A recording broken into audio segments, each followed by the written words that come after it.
বাইরে কোন বেয়াদবগুলো রে চিল্লাচিল্লি করতেছে? এই কেউ আসিস, এদিকে আয়। এই বাইরে কোন বেয়াদবগুলো রে চিল্লাচিল্লি করতেছে বলতো? ম্যাডাম, ছাত্ররা কোটা বিরোধী আন্দোলন করতেছে।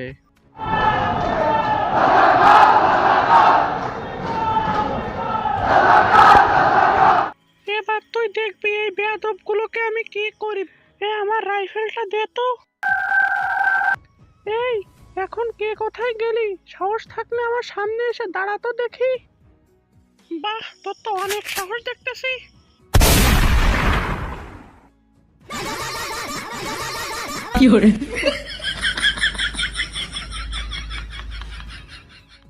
মোদিজি, আমি আপনার কাছে চলে এসেছি। বাংলাদেশের মানুষ আমাকে তাড়া করেছে।